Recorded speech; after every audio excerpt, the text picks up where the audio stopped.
अद्दिबू औलादकुम बिसलासी खिसालिन हुब्ब रसूलिकुम व हुब्ब औलादि रसूलिकुम व तालीम अल-कुरआन औ कमा क़ाल सय्यदुना रसूलुल्लाह सल्लल्लाहु अलैहि व आलिहि वसल्लम। मोहतरम मुअज़्ज़ज़ हज़रत क़िबला पीर सैयद आबिद हुसैन शाह साहब, मोहतरमुल मुक़ाम जनाब पीर सैयद नाज़िम हुसैन शाह साहब हाफ़िज़हुमुल्लाह, दीगर मुअज़्ज़ज़ हाज़रीन व सामईन, अस्सलामु अलैकुम व रहमतुल्लाहि व बरकातुहू। अल्लाह जल्ल मजदुहू का शुक्र अदा करते हैं जिसकी तौफ़ीक़ ख़ास से हम सब आज की इस खूबसूरत बज़्म इश्क़ रसूल में जमा हैं। अच्छा, पहले मुझे ये बताइए, आप लोग थक तो नहीं गए? मैं आपसे नारे कम लगवाऊंगा लेकिन तवज्जो ज़्यादा चाहूँगा। मेरा बुनियादी मकसद आपको कुछ चीज़ें सिखा देना है, समझा देना है, तो उसके लिए आप साथ साथ बोलते चले जाएंगे, हाथ वर्जिश कम होगी और ज़हनी तवज्जो की ज़रूरत ज़्यादा होगी। इसलिए आपने तवज्जो रखनी, तवज्जो रखेंगे, साथ साथ बोलते जाना है। और मजमा मुझे महसूस हुआ है कि ज़ौक़ वाले लोग हैं, तो ऐसा ही होना चाहिए। बंदे का ज़ौक़ और जायका कब ख़त्म होता है? या मर जाता है या मरीज़ हो जाता है, या मर जाता है या, और जब तक ज़िंदा है और सेहतमंद है, जायका भी बाकी रहता है, ज़ौक़ भी बाकी रहता है। जो अच्छा खाना खा के तारीफ़ ना कर सके बेज़ौक़ आदमी होता है, जो अच्छी बात सुन के दाद ना दे बेज़ौक़ आदमी है। तो अल्हम्दुलिल्लाह हम ज़ौक़ वाले लोग हैं, अल्लाह का शुक्र है। हाज़रीन, मौजू के हवाले से हुज़ूर अलैहिस्सलाम की एक ख़ूबसूरत हदीस मुबारक मैंने आपके सामने पढ़ी है। इस हदीस को इमाम जलालुद्दीन सयूती ने रिवायत किया, अल-जामिउस-सग़ीर हदीस की किताब है उसमें, और अल्लामा अजलूनी ने कश्फ़ुल ख़िफ़ा में इस हदीस को बयान किया। हुज़ूर अलैहिस्सलाम ने इरशाद फरमाया, अद्दिबू औलादकुम बिसलासी खिसालिन, अपनी औलादों को 3 चीज़ों का अदब दो। कितनी चीज़ों का बोलिए? ये बस मैं बुलाऊंगा साथ साथ आपकी तवज्जो कायम रखने के लिए, और आपको याद भी रहेगा इंशाअल्लाह। कितनी चीज़ें बोलिए? पर मैं 3 चीज़ों का अदब अपनी औलादों को दो। अदब का जो लफ्ज़ है, इसका माना समझना ज़रूरी है। याद रख लें, इल्म फ़कत जानने को कहते हैं। इल्म फ़कत बोलिए, जानने को कहते हैं। अगर कोई शख्स किसी चीज़ को जानता है तो कहा जाता है फ़लाँ चीज़ का इल्म रखता है। इल्म जानने को कहते हैं, इल्म पहचानने को कहते हैं। अगर वो इल्म अमली सूरत में ज़ाहिर हो, इंसान के अमल से, इंसान के एक्शन से, इंसान के रिएक्शन से, उसके अमल से ज़ाहिर हो, तो उसको तरबियत कहा जाता है। उसको क्या कहा जाता है? इल्म अमल में आ जाए, इल्म बोलिए, अमल की सूरत में ज़ाहिर हो इल्म, तो उसको तरबियत कहते हैं। उसको क्या कहते हैं बोलिए? और जिस अमल में इल्म और अदब दोनों का इज्तिमा हो जाए, दोनों जमा हो जाएं, उसको अदब कहते हैं। उसको क्या कहते हैं? तो आका अलैहिस्सलाम ने इरशाद फरमाया, अद्दिबू औलादकुम बिसलासी खिसाल। हुजूर ने इरशाद फरमाया कि तुम अपनी औलादों को 3 चीज़ों का इल्म भी दो, उसकी तरबियत भी दो। तालीम भी दो और तरबियत भी दो। फ़कत जानने की हद तक ना रहें, बल्कि वो तीनों चीज़ें उनके किरदार, अमल, अखलाक का हिस्सा बन जाएं। इल्म भी दो और बोलिए ना यार, तरबियत भी। पहली चीज़ इरशाद फरमाया, हुब्ब रसूलिकुम, तुम अपने रसूल की मोहब्बत की तालीम दो। अपने रसूल की मोहब्बत की तालीम और तरबियत दो अपनी औलादों को। अच्छा तवज्जो फरमाइएगा, अब इसका मतलब ये नहीं है कि जो हमारी औलादें हैं उनको तो हम ये तीनों चीज़ें सिखाएं। भाई हम भी तो किसी की औलाद है ना। जैसे आका अलैहिस्सलाम की बारगाह में एक सहाबी आया, कहा हुजूर मैंने सफ़र पे जाना है, मुझे ऊँट दे दें। फरमाया नहीं, ऊँट नहीं, ऊँट का बच्चा दूंगा तुझे। हुजूर मजाक कर रहे थे, मजाक भी फरमाते थे कभी कभी। वो कहने लगा सरकार मैं बच्चा लेके क्या करूँगा, मैंने तो सफ़र पे जाना है। हुजूर ने फरमाया नहीं भाई, ऊँट का बच्चा देंगे, ऊँट का। थोड़ी देर खामोश हुआ, फिर कहने लगा हुजूर मुझे ऊँट चाहिए, मैंने सफ़र पे जाना है। फरमाया ऊँट का बच्चा देंगे। कहने लगा सरकार मैं ऊँट के बच्चे को क्या करूँगा। हुजूर ने फरमाया हर ऊँट किसी न किसी ऊँट का तो बच्चा ही होता है ना, तो हम भी तो किसी की औलाद है ना। देखना ये है, ये तीन चीज़ें हमारे वालिदैन ने हमें सिखाई हैं या नहीं सिखाई। अगर नहीं सिखाई तो आज सैयद आपको सिखाने आया हुआ है। सीख के जाएं, क्या सीख के जाएं। और ये गलती आपने नहीं करनी कि आप वालिदैन बने और अपनी औलादों को ये तीन चीज़ें ना सिखाएं। ना, अपना हक अदा करें, तालीम और तरबियत का हक बोलिए अदा करें। मेरे आका सल्लल्लाहु अलैहि वसल्लम ने फरमाया पहली चीज़ हुब्ब रसूलिकुम, अपने रसूल की मोहब्बत की तालीम और तरबियत दो अपनी औलादों को। इसलिए कि मोहब्बत रसूल जिस दिल में आ जाती है वहाँ अदब रसूल भी आ जाता है। वहाँ हुजूर की खातिर हर कुर्बानी देने के जज्बे भी आ जाते हैं। वहाँ हुजूर की हर निस्बत का एहतराम और तौकीर भी आ जाती है। इन सब चीज़ों का ओरिजिन क्या है, बुनियाद क्या है, बोलिए मोहब्बत। जैसे गालिब ने कहा था, मिर्ज़ा गालिब ने, बिन इश्क ये अदब नहीं आते। तो इश्क के बग़ैर अदब नहीं आता, इश्क के बग़ैर कुर्बानी का रिश्ता कायम नहीं होता, इश्क के बग़ैर इंसान को निस्बतों का एहतराम हासिल।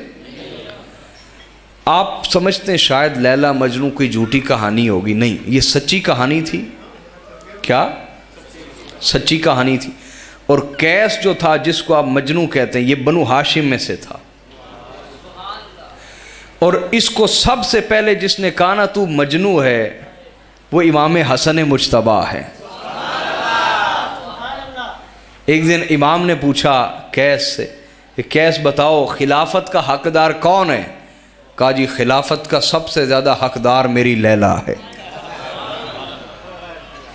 हैं जी, आशिक को महबूब के सिवा ना कुछ दिखाई देता है, ना सुनाई देता है, ना सुझाई देता है, ना समझाई देता है। आशिक हर वक्त महबूब को ही सुनता है, महबूब को ही देखता है, महबूब को ही सोच रहा होता है। तो इमाम हसन आपको तवक्को थी कोई और जवाब देगा, कहा नहीं खिलाफत का हकदार मेरी लैला है। इमाम हसन ने कहा अंतल मजनून, तू तो मजनू हो गया यार। है तो इमाम हसन ने इसका नाम रख दिया मजनू। क्या? और इसका जनाजा कैस जो लैला का मजनू है, इसका जनाजा इमाम हुसैन ने पढ़ाया था।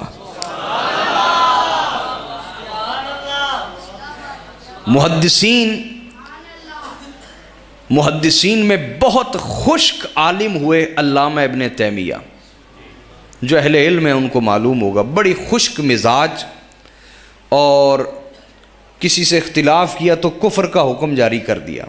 बड़े सख्त मिजाज आलिम थे अल्लामा इब्न तैमिया। लेकिन उनके शागिर्द बताते हैं कि वो अपनी खुश्की मिटाने के लिए तन्हाइयों में और वीरानों में और कब्रिस्तान में जाके लैला मजनू के शेर पढ़ा करते थे। इश्क भरे शेर पढ़ते कि मेरे अंदर तबीयत में सख्ती दूर हो जाए, नरमी आ जाए। तो कैस उसकी बात सुनाने लगा था। इनकी बातें मुहद्दिसीन ने लिखी, उलमा ने लिखी, सूफिया ने लिखी, ताकि हमें समझ आए कि जब मजाजी मोहब्बत करने वाला अपने महबूब से यूं इश्क करता है और उसकी निस्बतों का यूं एहतराम करता है, तो हकीकी मोहब्बत वालों को किस दर्जे तक अदब और तौकीर का मुजाहरा करना चाहिए, सीखना चाहिए ना भाई। मिसाल में हरज नहीं, अल्लाह ने मक्खी और मच्छर तक की मिसाल पेश की है कुरान में। सुने, एक दिन मजनू गुजर रहा था, रात का वक्त था, मस्जिद में ठहर गया। तो जब ठहरा ना, उसने टांगें की ऊपर को दीवार के साथ लग गया, इतना दाढ़ और सर नीचे और पूरी टांगे ऊपर, सो गया। सुबह को इमाम साहब आए मस्जिद के, उन्होंने देखा यार बंदा है, इधर को टांगे करता, इधर को करता, इधर को करता, इधर को करता, ये बंदा क्या, टांगे ऊपर को की हुई। उन्होंने आके ठोकर मारी, उठ, कौन है? कहा जी कैस हूं। कहा अच्छा कैस हो, तो टांगे ऊपर को क्यों की हुई हैं? कहने लगा हजरत माफ़ कीजिएगा, रात को मस्जिद में आया, लेटा, पाँव इधर को किए तो दिल ने कहा, इश्क ने कहा कहीं लैला का घर इधर ही ना हो। तो मैं ऐसे घूमा और टांगे इधर को कर ली। फिर इश्क ने कहा कहीं इश्क के मैदान में बेअदब ना बन जाना, लैला का घर इधर ही ना हो। कहते फिर मैंने पलटी मारी, टांगे इधर को कर ली, फिर इधर को की। फिर इश्क ने कहा लैला का घर इधर ही ना हो, तुझे क्या खबर, तू सफ़र में है। फिर इधर को की, वही ख्याल आया, मैंने कहा ऊपर कर लेता हूँ, सुबह को माफ़ी मांग लूँगा अल्लाह से। लैला को पाओ नहीं करता। समझ आ रही है? यह है एक औरत और मर्द की मोहब्बत। अगर यही रिश्ता सरकार से जुड़ जाए तो वो लैला के घर का अदब कर रहा है। यही रिश्ता अगर सरकार से जुड़ जाए तो हमारा मसलक जब हमें कहता है कि हम मदीना की गलियों का एहतराम करते हैं, हम मदीना के कांटों का एहतराम करते हैं, हम मदीना के रहने वालों का एहतराम करते हैं, हम मदीना के गली बाजार में चलने वाले जानवरों तक का एहतराम करते हैं, हम मदीना के कुत्तों तक का एहतराम करते हैं, तो किसी गैर को समझ नहीं आती। वो कहते हैं यार ये किस तरह की बातें करते हैं, ये क्या लोग हैं, किस तरह की बातें करते हैं। हम कहते हैं साहिब तुझे कभी किसी से मोहब्बत हुई नहीं है, तू मोहब्बत करके देख, मोहब्बत के अंदाज खुद ब खुद तुझे समझ आते चले जाएंगे। एक दिन मजनू गुजर रहा है, मशहूर वाक़या आपने सुना हुआ है, फिर मैं अपना मौजू शुरू करता हूँ। एक कुत्ता आता है, वो उसको उठा लेता है और उसके पाँव चूमने लग जाता है। कोई शख्स गुजरता है, कहता है तू वाकई पागल है, भला कुत्ते के भी कोई कदम चूमता है? उसने कहा पागल मैं नहीं, पागल तुम हो, तुम इश्क के उसूल व आदाब नहीं जानते। तुम्हारी नज़र में फ़कत एक कुत्ता है, लेकिन मेरी नज़र में ये आम कुत्ता नहीं है, ये आम कुत्ता नहीं है, ये वो कुत्ता है जिसको मैंने लैला की गली में चलते हुए देखा है। हाय हाय हाय, तुम कुत्ता होने पर नज़र रख रहे हो, मैं अपने महबूब की गली की निस्बत का हया कर रहा हूँ और निस्बत पर नज़र रखे हुए हूँ। एक दिन एक कुत्ते को पकड़ा मजनू ने, उसकी आंखें चूम रहा है। किसी ने कहा बड़ा पागल आदमी यार, कुत्ते की भी कोई आंखें चूमता है? कहा तुम्हारी नज़र में कुत्ता है, मेरी नज़र में ये वो आंखें हैं जिन्होंने आखिरी बार लैला का दीदार किया है। ये मैंने कुछ आपको मिसालें दी हैं, आइए समझिए और जानिए। एक का सिर्फ दावे करना कि हम भी आशिक़े रसूल हैं, एक है कि आपके जिस्म का पूरा पूरा और आपकी हर हरकत, आपकी हरकत, आपकी सकनात, आपका किरदार, आपका अमल, आपकी बोली बताए कि वाकई आप हुजूर अलैहिस्सलाम से मोहब्बत करते हैं। दोनों में फ़र्क है या नहीं?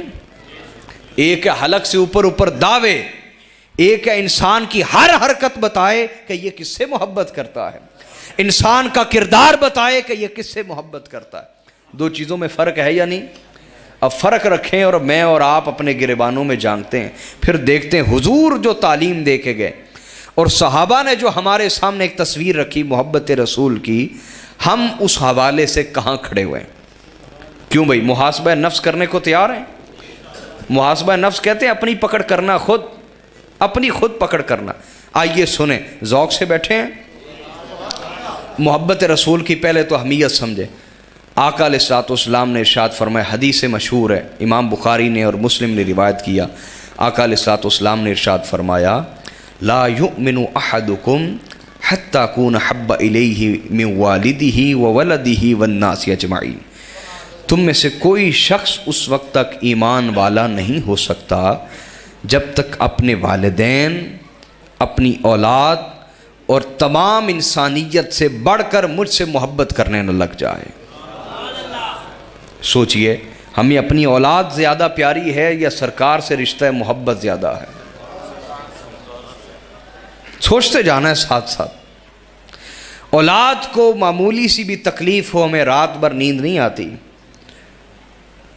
लेकिन हम जब हुजूर का कहना नहीं मानते तो सरकार को कितनी तकलीफ़ होती होगी।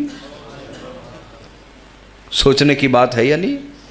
हुजूर जो अपनी सुन्नत छोड़ के गए हमारे दरमियान, जब हम उसका मजाक उड़ाते होंगे हुजूर को कितनी तकलीफ़ होती होगी।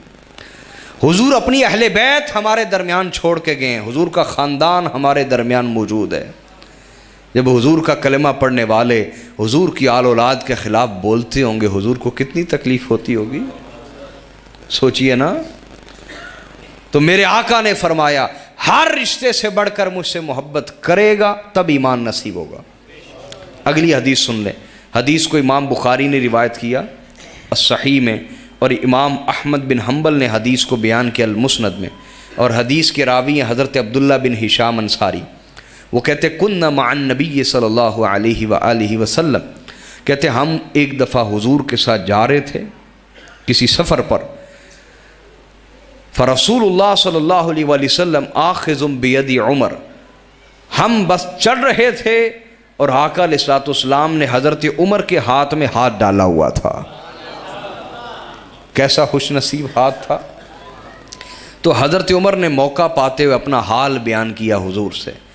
इससे पता ये चलता है कि मुरीद को मुर्शिद पर अपना हाल छुपाना नहीं चाहिए, अपना हाल छुपाना नहीं चाहिए। हज़रत उमर ने भी अपना हाल ज़ाहिर किया हुजूर अलैहिस्सलाम पर, इसलिए मुरीद को अपने मुर्शिद पर अपना हाल छुपाना नहीं चाहिए। भाई नुक्ता पेश कर रहा हूँ ना हदीस सही से, समझ आई कि नहीं। तो आका अलैहिस्सलाम की बारगाह में अपना हाल पेश कर रहे हैं। कहते हुजूर वल्लाहि ला अंता अहब्बु इलैया मिन कुल्ली शैइन इल्ला मिन नफ्सी, का हुजूर अल्लाह की कसम मैं आपसे हर चीज़ से बढ़कर मोहब्बत करता हूँ सिवाय अपनी जान के, सिवाय अपनी जान के। आका अलैहिस्सलाम ने ये बात कबूल न की। सच्चे लोग थे ना, हमारी तरह दावा नहीं कर गए। कहा हुजूर हर चीज़ आप पर फिदा कर सकता हूँ सिवाय अपनी जान के। बेटे हल्की सी को दें आवाज़ शायद। तो आका अलैहिस्सलाम ने उनकी ये बात को कबूल नहीं किया। हुजूर ने फरमाया ला या उमर हत्ता बिन नफ्सिक, का उमर नहीं, अभी ईमान वाले नहीं हुए। ईमान तब नसीब होगा जब अपनी जान से भी बढ़कर मुझसे मोहब्बत करोगे, अपनी जान से भी बढ़कर मुझसे मोहब्बत करोगे। साफ आवाज करें। अब हजरत उमर क्या कहते हैं, या रसूलल्लाह वल्लाहि ला अंता हब्बु अलआन ला अंता हब्बु इलैया मिन कुल्ली शैइन हत्ता मिन नफ्सी। हजरत उमर कहने लगे हुजूर अल्लाह की कसम अब आप हर चीज़ से बढ़कर महबूब हो गए, यहाँ तक कि अपनी जान से बढ़कर आपसे इश्क करने लग गया हो। हुजूर ने फरमाया अलआन या उमर, हाँ उमर अब साहिब ईमान हुए हो। अब ज़रा गौर करें हम कहाँ खड़े हैं। हज़रत फ़ारूक आज़म ने अपना हाल पेश किया आका अलैहिस्सलाम पर और हुजूर ने उसको कबूल न किया। फरमाया जब तक अपनी जान भी मुझ पर फिदा नहीं करते तब तक ईमान नसीब नहीं होगा। ईमान नसीब बोलिए नहीं होगा। यही वजह थी कि सहाबाए किराम इश्क़ रसूल को, मोहब्बत रसूल को, हुजूर से मोहब्बत को, हुजूर से इश्क को अपनी दुनिया की और आखिरत की सबसे बड़ी कमाई समझते थे। क्या? सबसे बड़ी कमाई। हदीस को रिवायत किया हज़रत अनस इब्न मालिक ने और नकल किया इमाम बुखारी और इमाम मुस्लिम ने। मुत्तफ़क़ुन अलैह हदीस पेश कर रहा हूँ। हज़रत अनस इब्न मालिक कहते हैं हम मस्जिद से निकल रहे हैं आका अलैहिस्सलाम के साथ, और एक देहाती आता है, वो दरवाजे में खड़ा है। हुजूर जब बाहर निकलते हैं, तवज्जो है आपकी, मैं आपको फ़कत हदीस सुना रहा हूँ। को इल्मी ज़ौक़ रखने वाले बंदे तो उन्हें ज़रूर हज़ और लज़्ज़त नसीब होगी इंशाअल्लाह ईमान की। इसमें इल्मी ज़ौक़ रखने वाले लोग तवज्जो रखिए। अनस इब्न मालिक कहते हैं हम मस्जिद से निकल रहे हैं और वो देहाती मस्जिद के दरवाजे पर खड़ा है। जब हुजूर दरवाजे तक आए, वो कहने लगा या रसूल अल्लाह मतस्साअ, हुजूर बताइए क़यामत कब आएगी? क्या पूछा? क़यामत कब आएगी? आका अलैहिस्सलाम ने तजस्सुस बढ़ाने के लिए उसका जवाब देने की बजाय उस पर सवाल किया। हुजूर ने फरमाया माज़ा आदत लहा, क़यामत के बारे पूछने वाले क़यामत के बारे पूछता है, तू ये तो बता तूने क़यामत के लिए तैयारी क्या कर रखी है? तूने क़यामत के लिए तैयारी क्या कर रखी है? क़यामत का पूछता है ना, क्या तैयारी की है तूने? उसने सर को झुका लिया, कहने लगा हुजूर मा अदत्तु लहा बिकसरती सलातिन वला बिसौमिन वला बिसदका। हुजूर जहाँ तक तैयारी की बात है, ना नमाजें हैं पास, ना रोज़े हैं पास, ना नेकियां हैं पास। तैयारी की बात है तो तैयारी तो कोई नहीं। हाँ एक कमाई है हुजूर मेरे पास, अगर आप कबूल फरमाएं। हुजूर ने फरमाया बताओ क्या तैयारी है तेरे पास? कहा इल्ला अन्नी उहिब्बुल्लाह व रसूला।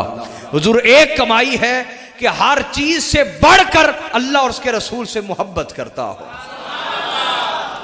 हर चीज से बढ़कर अल्लाह और उसके रसूल से मोहब्बत करता। बाकी मेरे पास ना नमाजें हैं, ना रोजा है, ना कोई नेकियां हैं। हुजूर एक ही कमाई है कि जिंदगी में इश्क किया है, या अल्लाह से किया या उसके रसूल से किया है।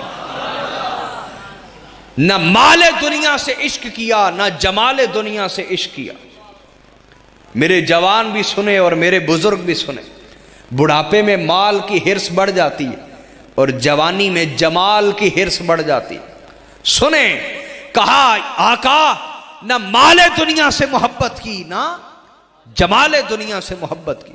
हुजूर एक ही कमाई है, हर चीज से बढ़कर अल्लाह और उसके रसूल से मोहब्बत करता हूं।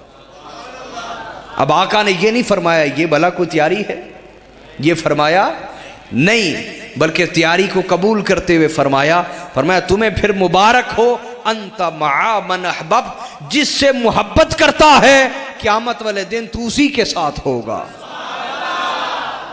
अल्लाह और उसके रसूल से मोहब्बत करने वाले घबराना, याद रख तू जिससे मोहब्बत करता है क़यामत वाले दिन उसी के साथ होगा। यानी क़यामत वाले दिन तू अल्लाह और उसके रसूल के साथ होगा।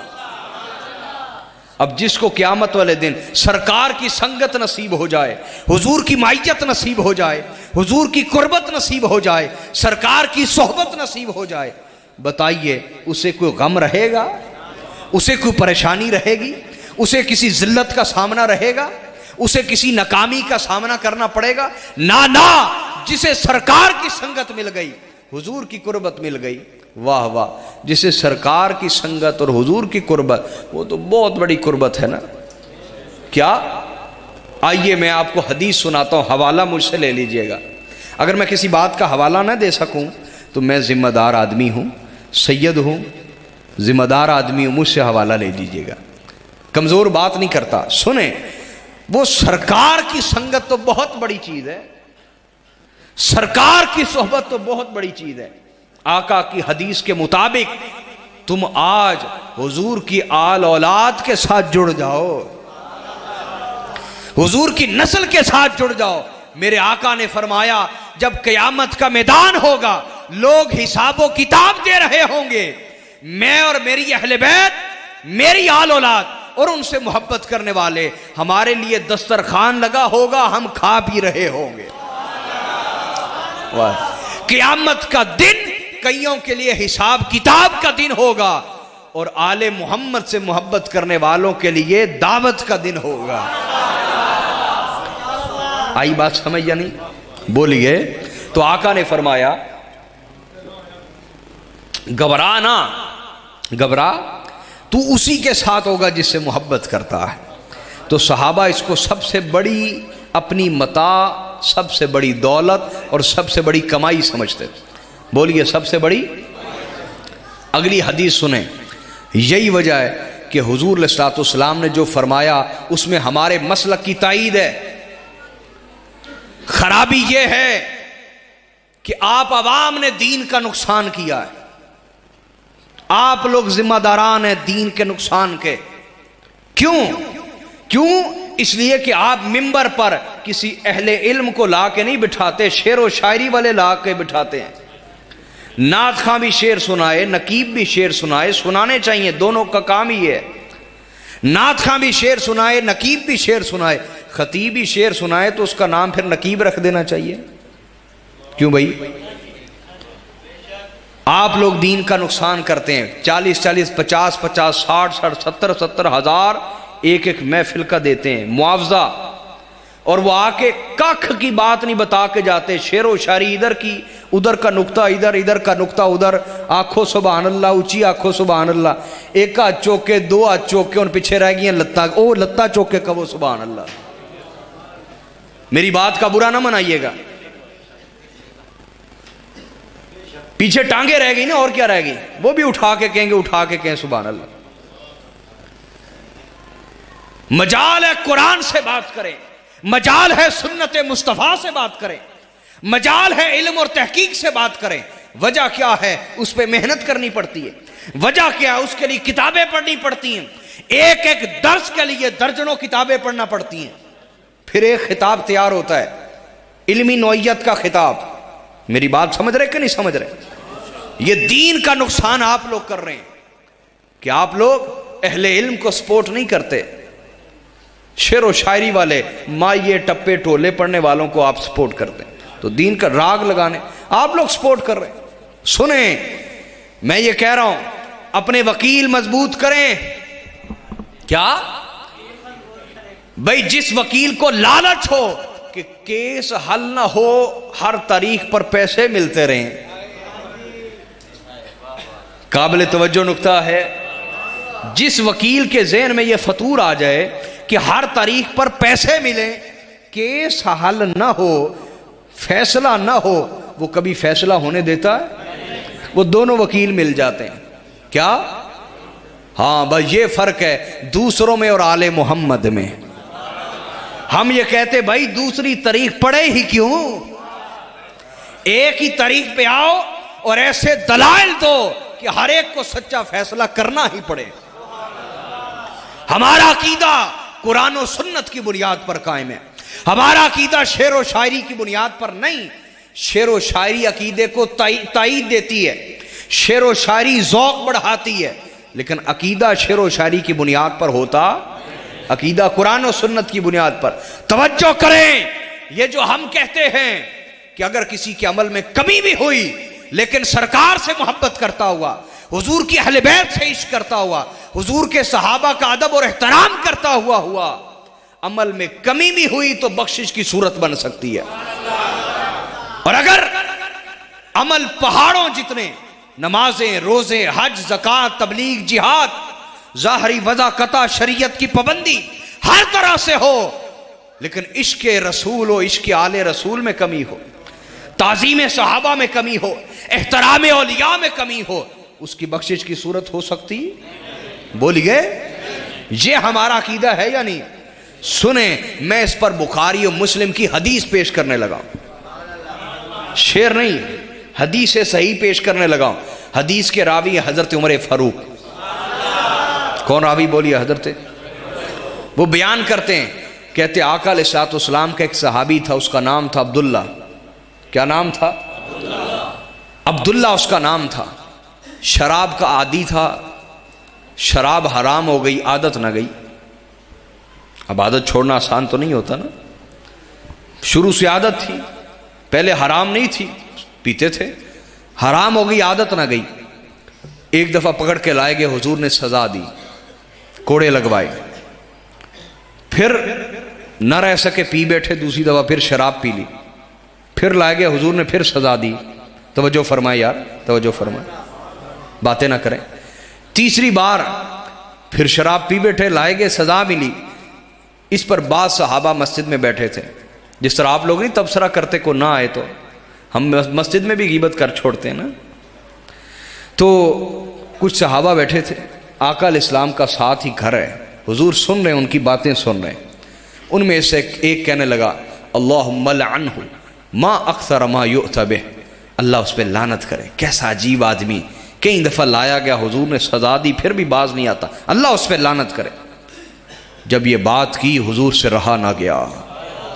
हाय हाय हाय, हुजूर उनकी बातें सुन रहे थे, सरकार से रहा ना गया। हुजूर बाहर तशरीफ ले आए, फरमाया ला तलअनु, खबरदार मेरे उस गुलाम पर लानत ना करो, तुम्हें उसका ऐब नजर आया है ना, तुम्हारी नजर ऐब पर है, तुम्हारी नजर ऐब पर है, मेरी नजर गैब पर है। तुम्हारी नजर ऐब पर है, मेरी नजर, यानी मैं उसके हाल को जानता हूं जो तुमसे पोशीदा है, तुम्हारे लिए गैब है। मैं उसके उस हाल को जानता हूं, उसके दिल के हाल को जानता हूं, तुम्हारे लिए गैब। तुम्हारी नजर ऐब पर, मेरी नजर दिल के हाल पर, गैब पर है। फरमाया ला तलअनु फवल्लाहि मा अलिमतु इन्नहु युहिब्बुल्लाह व रसूला, फरमाया लानत न करो, जितना मैं उसको जानता हूं वो अल्लाह और उसके रसूल से मोहब्बत करता है, वो अल्लाह और उसके रसूल से, उसके अमल पर लानत ना करो, वो अल्लाह और उसके रसूल से मोहब्बत करता है। आका अलैहिस्सलाम ने फरमाया खबरदार, अब यहां बात समझ लें, हमारा ईमान और यकीन है, हुजूर जिसकी मोहब्बत की गवाही दे दें, फिर किरदार में कोई खराबी बाद में रहती। इस पे आपको एक रिवायत सुनाता हूँ। हज़रत सैयदी दाता गंज बख्श अली हुजवेरी ने कशफुल महजूब में यह वाक़या लिखा। वो फरमाते हैं कि हज़रत मारूफ करखी और इमाम अबुल कासम कुशैरी ये हुजूर दाता गंज बख्श के उस्ताद हैं। यार जो सो रहा है उसको जगा दें, महफिल के अदब के ख़िलाफ़ है। बैठना तो आपने है ही, ज़रा कुछ ले के चले जाए ना। हुजूर दाता गंज बख्श के ये उस्ताद हैं इमाम अबुल कासम अल कुशैरी। उन्होंने हज़रत ज़ुन्नून मिस्री के हवाले से बयान किया। हज़रत ज़ुन्नून मिस्री जा रहे हैं कश्ती में बैठकर, उधर से कश्ती आ रही है, नौजवान उसमें बैठे, उन्होंने शराब पी हुई है और नशे के अंदर खराबियां कर रहे हैं, जिस तरह नशाई शराब पी के करते हैं। जब वो करीब आए ना तो मुरीदों को बड़ी तकलीफ हुई। उन्होंने रोका भी, लेकिन वो नशे में थे। उन्होंने कहा सरकार इनके लिए बद्दुआ करें, इधर ही गर्क हो जाए दरिया के अंदर। इन्होंने आपका भी हया ना किया, इन्होंने आपका भी हया ना किया, दुआ करें, बद्दुआ करें, इनके लिए गर्क हो जाए, बर्बाद हो जाए। हजरत ज़ुन्नून मिस्री चुप रहे। उन्होंने फिर कहा हुजूर करें ना बद्दुआ, इधर ही बर्बाद हो जाए, इनको पता चले वली की बेअदबी और गुस्ताखी क्या चीज़ है। जब उन्होंने मजबूर किया, फरमाया अच्छा मैं हाथ उठाऊंगा, जो कहूं तुम आमीन कहना। आपने हाथ उठाए, सुने सुने कोट हयात वालों, उलमा और सूफिया में बड़ा फर्क होता है। उलमा और सूफिया में बड़ा फर्क होता है, याद रखो। एक सूफी की बोली सुनना, सूफी की बोली सुनना, दरवेश की बोली सुनना। आपने हाथ उठा दिए, कहा आमीन कहना। आप खड़े हो गए कश्ती के अंदर, कहने लगे अल्लाह ये जवान जिस तरह यहां खुशियां मना रहे हैं, इन्हें जन्नत में भी यूं ही खुश रखना। हाय हाय हाय हाय, जिस तरह यहां खुशियां मना रहे हैं, इन्हें जन्नत में भी यूं ही खुश रखना। मुरीद बेचारे मायूस हो गए। वो तो कोई करामत देखने के चक्कर में थे, हैं कि अभी गर्क होंगे और हम कहेंगे देखा मजा आया, हमारे पीर की बेअदबी की, गुस्ताखी की। हाँ, लेकिन वली दरवेश ऐसा नहीं होता ना, दरवेश ऐसा ना हो। हजरत सुफियान सौरी नहा रहे थे तालाब में ना, जुब्बा कपड़े उतारे हुए थे, बड़ा कीमती जुब्बा पहनते थे सुफियान सौरी। ये इमाम बुखारी और मुस्लिम के उस्तादों के उस्तादों के उस्तादों के उस्ताद हैं। हज़रत सुफियान सौरी तो नहा रहे थे जुब्बा उतार के ना, एक चोर आया, आपका जुब्बा लिया और भाग पड़ा। जब वो भागा ना, आपने उससे आवाज़ दी कि यार मैं नंगा जाऊंगा शहर, ऐसा ना करो। वो भागता रहा, थोड़ा सा और भागा, अल्लाह का गज़ब जलाल में आया, उसका हाथ ये पूरा बाजू सूख गया। जब वो सूख गया ना तो उधर ही रुक गया और रोता हुआ वापस आ गया आपको जुब्बा देने के लिए। हम वहाँ होते तो हम क्या कहते, वेख्या साढ़े ने हो जा कीता है जी। हाँ, हम जैसों को अल्लाह ऐसी चीज़ देता भी नहीं ना, जिनको देता है उसकी तबीयत में बड़ी आजिज़ी पैदा कर देता है। दुर्वेश वही है जो अपनी नफ़ी करे, जो अपनी नफ़ी करना नहीं जानता वो दुर्वेशी को जानता ही नहीं है।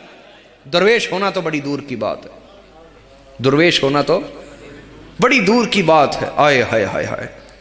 तो जब वो आया ना तो आपने उसे क्या कहा मुझे माफ़ कर देना, मुझे माफ़ कर देना, अगर मेरी वजह से तुम्हारे साथ ये हुआ हो तो मुझे माफ़ कर देना। माफ़ी मांगी। मेरे भाइयों, मैं बात सुना रहा था हज़रत ज़ुन्नून मिस्री की, तो वो मुरीदों का दिल मायूस हो गया, कहने लगे भैया हम तो कोई करामत देखना चाह रहे थे। तो सरकार ने दुआ क्या कर दी, अल्लाह जिस तरह दुनिया में खुश है इन्हें जन्नत में भी यूं ही खुश रखना। अब वली की दुआ का असर और तासीर देखिएगा। हाय हाय, जैसे ही दोनों किनारे पे उतरे बेहोशी जाती रही, होश आ गया। सब के सब आपके कदमों में गिरे, रोते हुए तौबा की, बैत की, मुरीद हुए और सब के सब अपने वक्त के औलिया हुए। लेकिन जब आपने दुआ की थी ना उनके लिए कश्ती में, तो मुरीदों ने कहा हुजूर आपने ये क्या किया, इनके लिए तो बद्दुआ करें। आपने इनके लिए दुआ कर दी, बारी ताला जैसे यहां खुश है जन्नत में भी यूं ही खुश रखना। आपने फरमाया अगर ये इसी हाल में रहे तो जन्नत चले जाएंगे। कहा जी नहीं, कहा मैंने एक ही मांग के सब कुछ मांग लिया है, एक मांग के सब कुछ। और दूसरी बात याद रखो, अल्लाह का वली अपनी ज़ात के लिए कभी किसी को बद्दुआ नहीं देता। अगर कभी दे भी तो तब जिसने अल्लाह उसके रसूल की बेअदबी की हो उसको बद्दुआ देता, अपनी ज़ात के लिए बद्दुआ।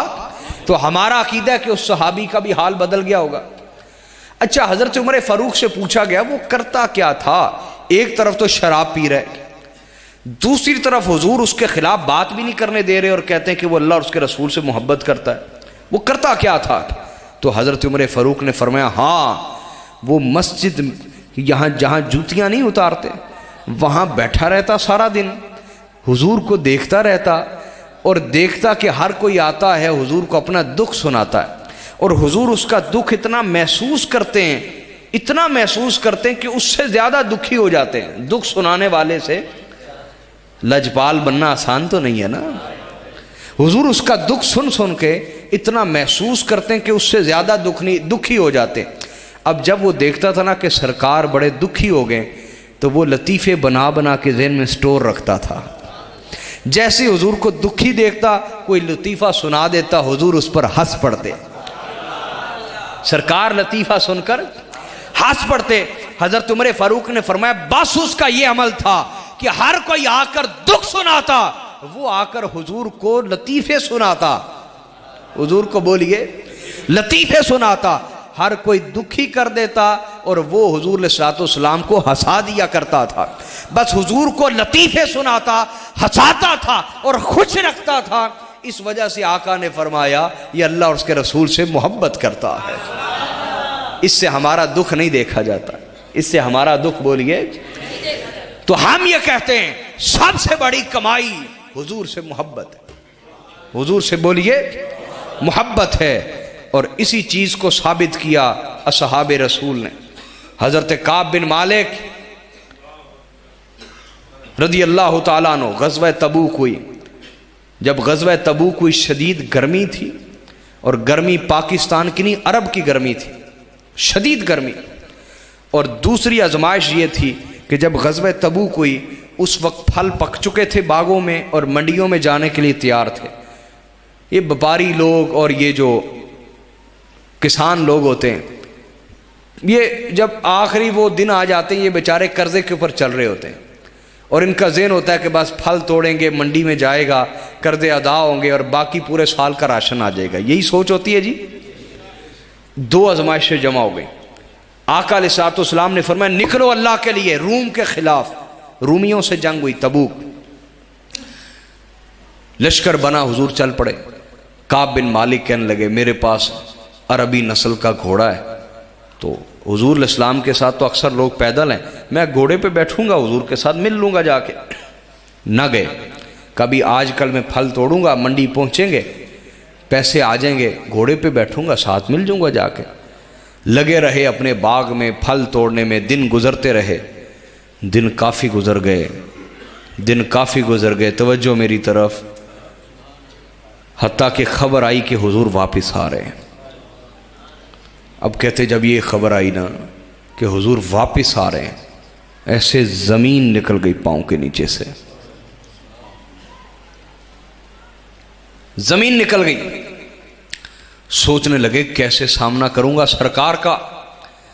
हुजूर कहेंगे काब बिन मालिक गर्मी से डर गए थे, अल्लाह का महबूब तो गर्मी में जंगे लड़े और तुम यहां आराम से रहे। क्या जवाब दूंगा सरकार को।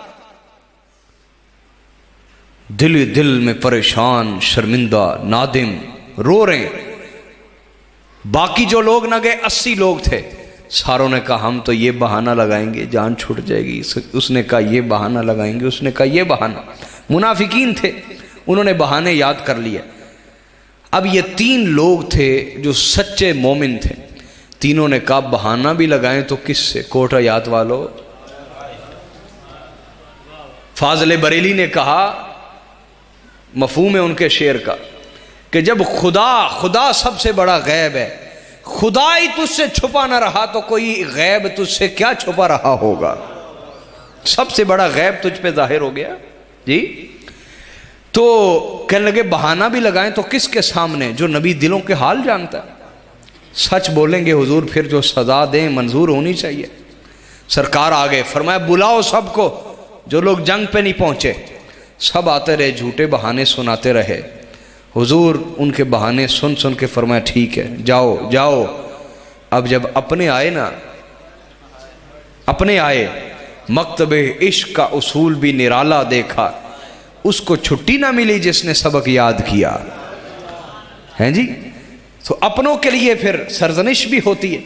काब बिन मालिक सामने आए, हुजूर ने फरमाया बोलो काब, क्यों नहीं जंग पे पहुंचे। रो पड़े, कहने लगे हुजूर दुनिया की मोहब्बत ईमान पर गालिब आ गई थी। हुजूर मेरे पास कोई बहाना नहीं, मेरे पास कोई उज़र नहीं।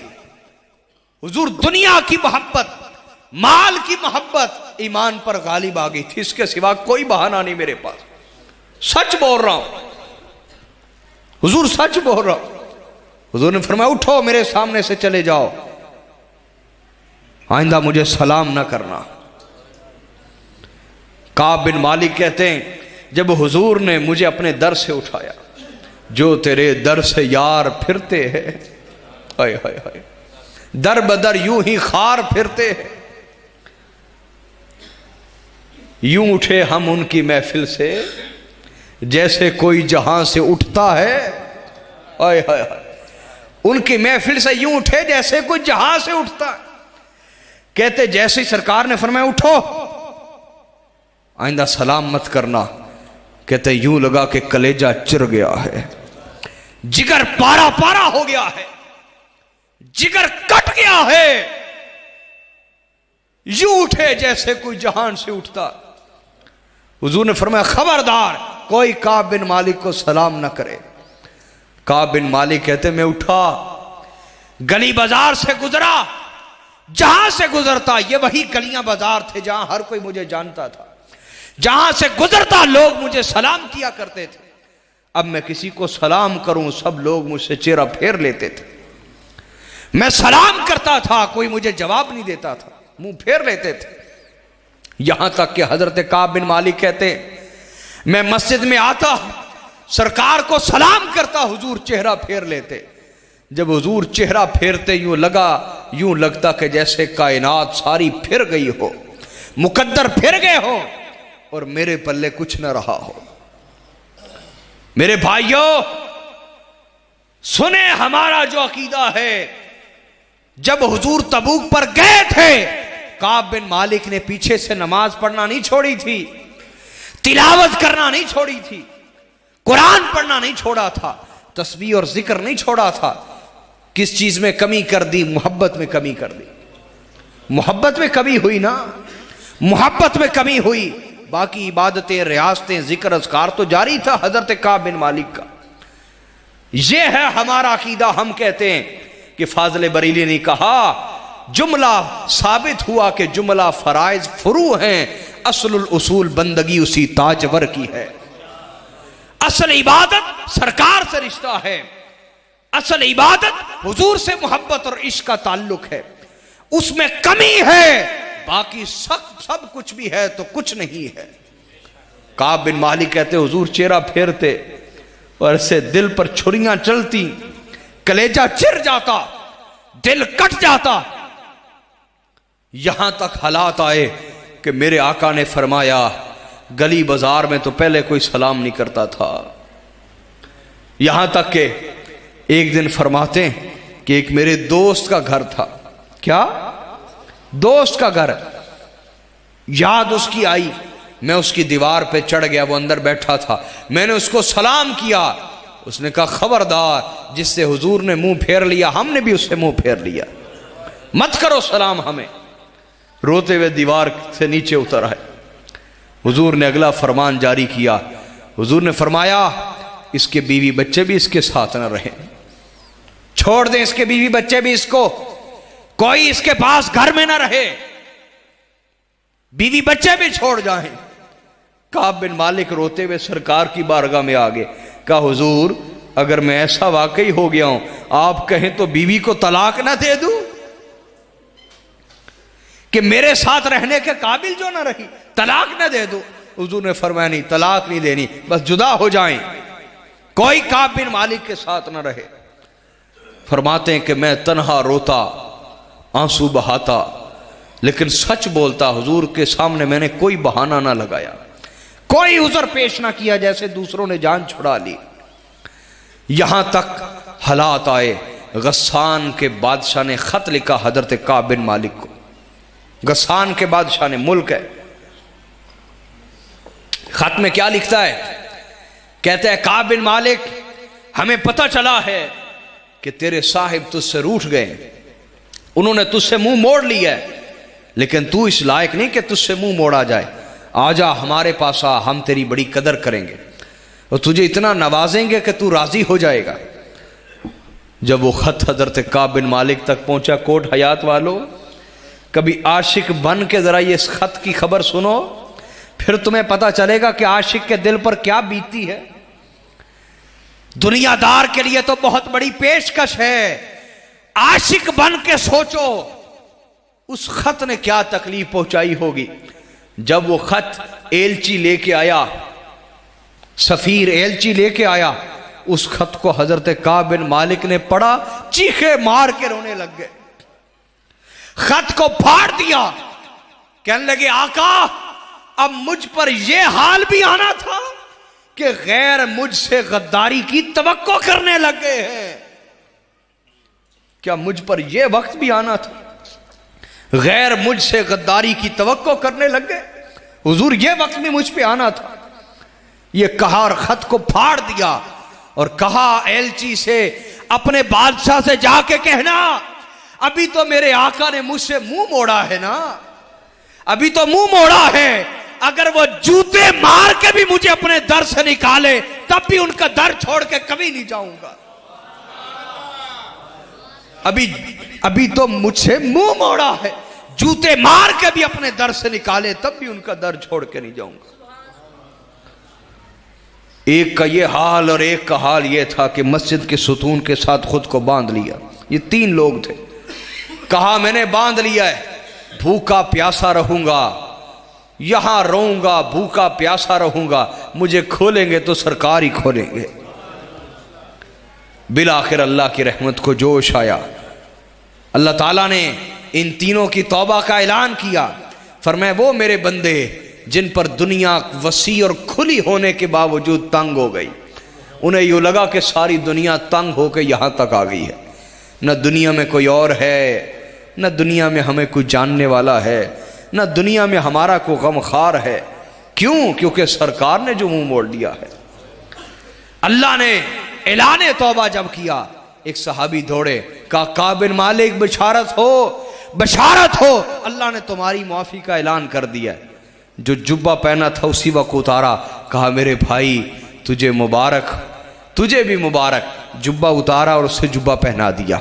उसने कहा मुझे क्यों जुब्बा पहनाते हैं? कहा तुम्हें क्या खबर, तूने कितनी बड़ी खबर सुनाई है आके, तुझे क्या खबर?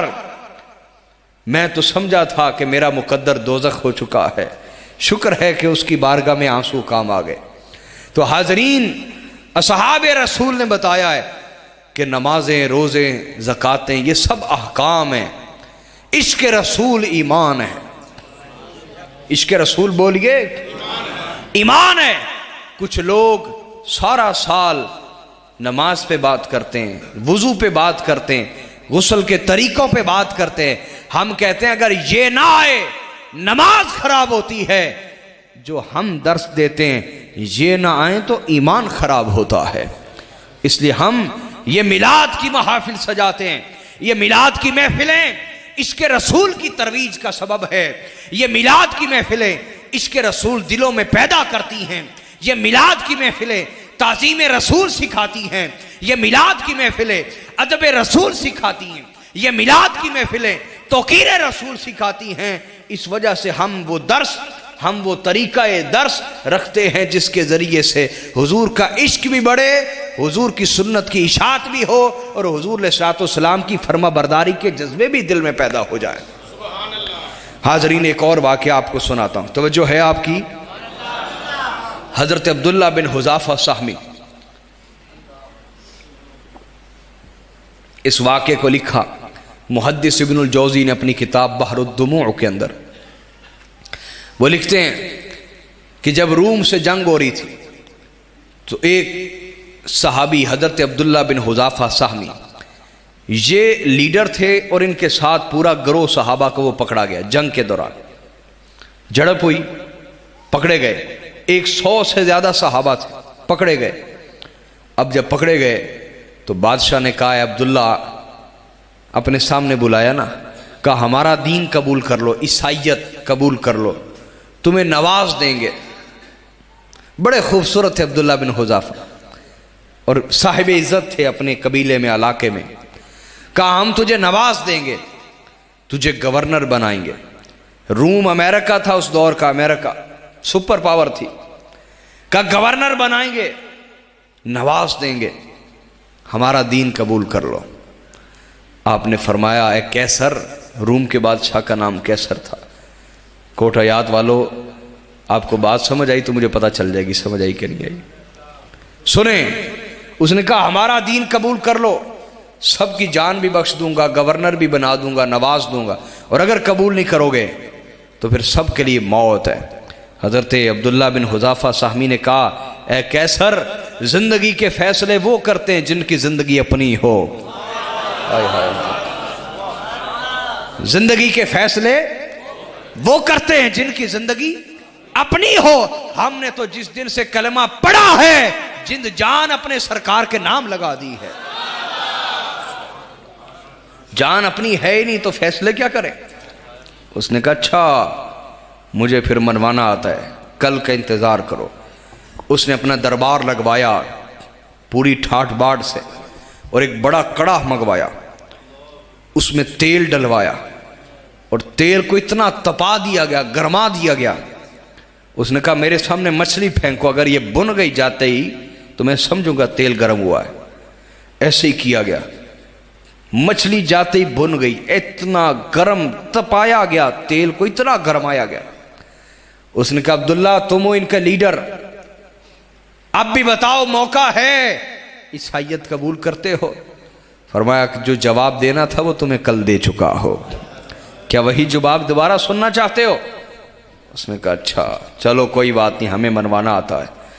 उसने एक सहाबी के बारे इशारा किया, ओए होए होए होए होए, दावे और हैं, कर दिखाना और है। उसको पकड़ा गया, उस सहाबी रसूल को, उनकी टांगें बांधी गई और उल्टा करके ऐसे तेल के कड़ा में डाल दिया गया। जाती बस उनकी हड्डियां रह गई, खत्म। उसने कहा बताओ ईसाईयत कबूल करते हो या नहीं? कहा तुम्हें बता दिया, हमारी जिंदगी मोहम्मद अरबी के नाम है। हम अपनी जिंदगी के फैसले नहीं करते, हमारी है ही नहीं, जिनकी है वो फैसले करने वाले। उसने दूसरे सहाबी के बारे इशारा किया, उनको पकड़ा गया, टांगों से बांधा गया, कड़ाव में से डाला गया। ओए होए होए, अजियत नाक, ओए होए होए, तसव्वुर करके हैबत आती इंसान को। लेकिन सोचिए, हम दावे करते हैं, उन्होंने करके दिखाया। उसने कहा बताओ अब्दुल्ला, ईसाईयत कबूल करते हो या नहीं? फरमाया नहीं। कब तुम्हारी बारी है। पकड़ा गया, हाथ बांध दिए गए, कहा ले जाओ इसे और जाके टांगे भी बांधो और उल्टा फेंको तेल के अंदर। आपके हाथ बांधे गए। जब ले जाया जा रहा था, आप मुड़ मुड़ के देख रहे थे और आपकी आंखों में आंसू आ गए। उसने कहा वापिस लाओ, वापिस लाओ, मुझे पता था इंसान अपनी जिंदगी से बड़ा प्यार करता है। अब्दुल्ला वापिस आ जाओ, मुझे पता था इंसान अपनी जिंदगी से बड़ा प्यार करता है। तुम मौत से डरे हो ना, आओ तुम्हें फिर वही इनाम देंगे। हमारी पेशकश अभी खत्म नहीं हुई। हजरत अब्दुल्ला बिन हुज़ाफा साहमी ने कहा बेईमान खामोश हो जा, मैं मरने की डर और खौफ की वजह से नहीं रो रहा, मैं मरने के खौफ से नहीं रो रहा। कहा फिर क्यों रोए हो? कहा मैं तो इसलिए रोया हूं, मैं मदीने की तरफ मुंह करके कह रहा हूं मेरे आका मुआफ कीजिएगा, जान कुर्बान करने की बारी भी आई तो एक ही जान फिदा कर रहा हूं, माफ कीजिएगा, जान फिदा करने की बारी भी आई तो एक ही फिदा कर रहा हूं। काश मेरे आका मेरे पास इतनी जानें होती जितने मेरे जिस्म पे बाल हैं, हुजूर बारी बारी करके आपके नाम पर फिदा करता चला जाता।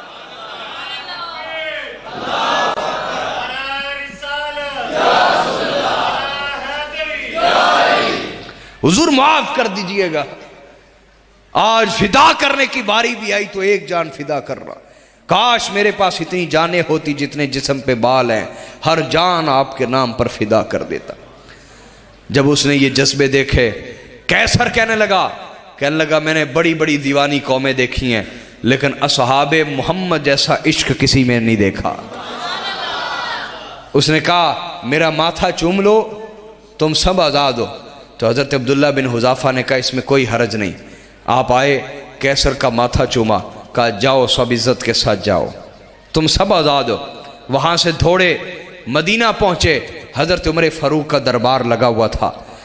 आए वहाँ पहुँचे, सारी की सारी आके रुदात जब सुनाई, हज़रत उमर फ़ारूक रो पड़े, बाकी सहाबा भी रो पड़े कि तुमने रसूलुल्लाह की इज्जत भी रखी, मुसलमानों की इज्जत भी रखी, इस्लाम की इज्जत भी रखी उस काफिर ईसाई के सामने। हजरत उमर फारूक ने फरमाया उठो, सबसे पहले मैं इसका माथा चूमता हूं, फिर तुम बारी बारी उठो और अब्दुल्ला बिन हुज़ाफा साहमी का माथा चूमा। आपने माथा चूमा और फिर बारी बारी सब उठे और उनका माथा चूमा। तो हाजरीन, ये नमूस रिसालत का दर्स मोहब्बत रसूल से मिलता है। हुजूर पर जान फिदा करने का दर्स मोहब्बत रसूल से मिलता है। हुजूर का अदब और एहतराम मोहब्बत रसूल से मिलता है। हुजूर से ताज़ीम का रिश्ता मोहब्बत रसूल से मिलता है। हुजूर से तौकीर का रिश्ता मोहब्बत रसूल से मिलता है।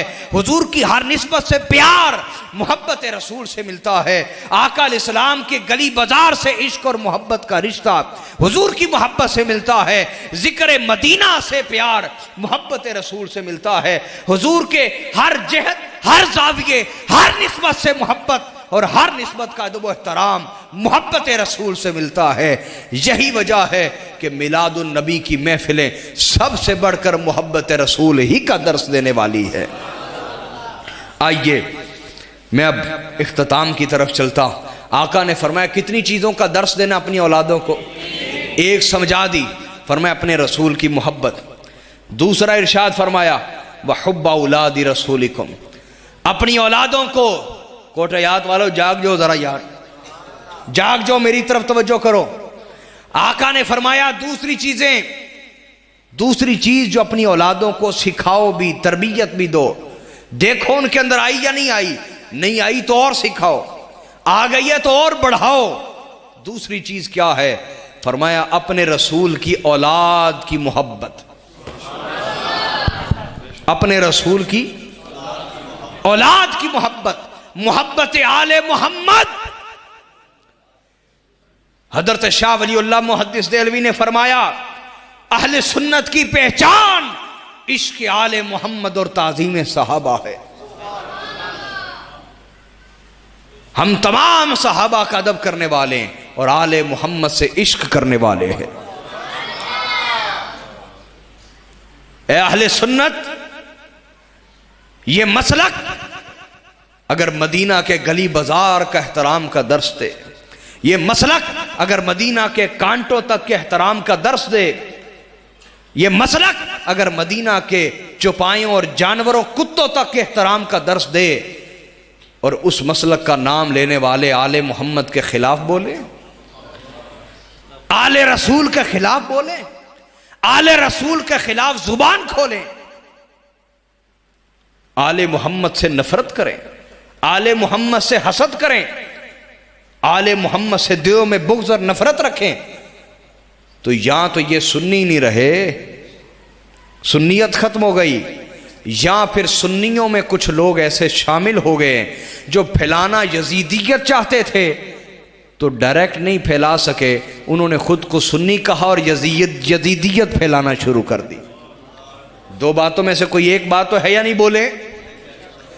कोट हयात वालों, नबी की सबसे बड़ी निशानी आज के दौर में आपके पास उनका खानदान है।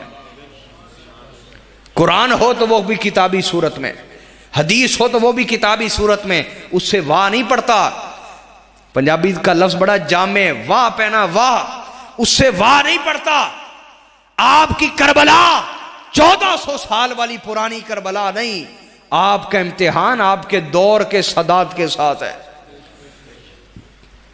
आपका इम्तिहान, आपके उलमा का इम्तिहान, आपके खतीबों का इम्तिहान, आपके पीरों का इम्तिहान आज के दौर के आले मोहम्मद के साथ है। जिस पीर को देखें आले मोहम्मद से बुग़्ज़ रखता है, लानत भेजें उस पीर पर। जिस आलिम को देखे आले मोहम्मद से हसद करता है और नफरत करता है, लानत भेजें उस पर। वो यजीदियत फैला रहा है सुन्नियत के नाम पर। अपना अकीदा ठीक रखिएगा, और अगर आपने ठीक ना रखा किसी आलिम की वजह से या पीर की वजह से, तो याद रखें नबी से आपका रिश्ता पहले है और आले नबी से पहले है, किसी पीर से बाद में, किसी आलिम से बाद में। सरकार से आपका रिश्ता पहले है। अगर आले मोहम्मद से रिश्ता कमजोर किया, याद रख लें फिर खुद को लाख सुन्नी कहते रहे, ये यजीदियत है, यजीदियत है और यजीदियत है।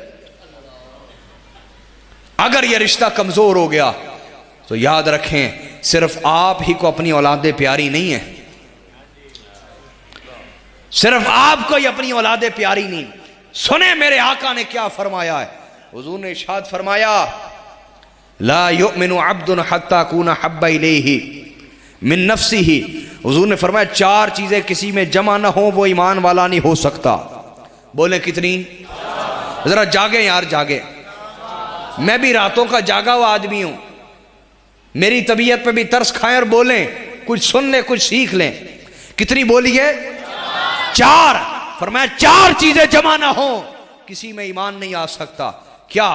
हुजूर तो फरमा रहे ईमान नहीं आ सकता ये चार ना हो, आप उसे खतीब, आलिम, पीर, मुफ्ती, पता नहीं क्या क्या बना देते हैं। देखें ये चार चीजें हैं या नहीं, उसके बाद किसी से अकीदत रखें। पहली फरमाया हत्ता कुना हब्बा इलैहि मिन नफ्सिही, जब तक मैं उसको उसकी जान से बढ़कर महबूब ना हो जाऊं वो ईमान वाला हो सकता। इसी की तशरीह है, हदीस है हदीस, लेकिन है तशरीह इस पहले फरमान की। फरमाया जब तक अपनी जान से बढ़कर मुझसे मोहब्बत न करे, वह अहली हब्बा इलैहि मिन अहलिही, जब तक अपने घर वालों रिश्तेदारों से बढ़कर मेरे घर वालों और मेरे रिश्तेदारों से मोहब्बत ना करे, ईमान वाला हो सकता नहीं। तीसरा फरमाया व इतरती हब्बा इलैहि मिन इतरतिही, जब तक मेरी आल औलाद उसे अपनी आल औलाद से बढ़कर महबूब ना हो जाए, वो ईमान वाला हो सकता। मुझे बताइए कि हम अपनी औलादों से ज्यादा प्यार करते हैं या नबी की औलाद से ज्यादा प्यार करते हैं? और नहीं, दावा नहीं करना यार, फंस जाओगे।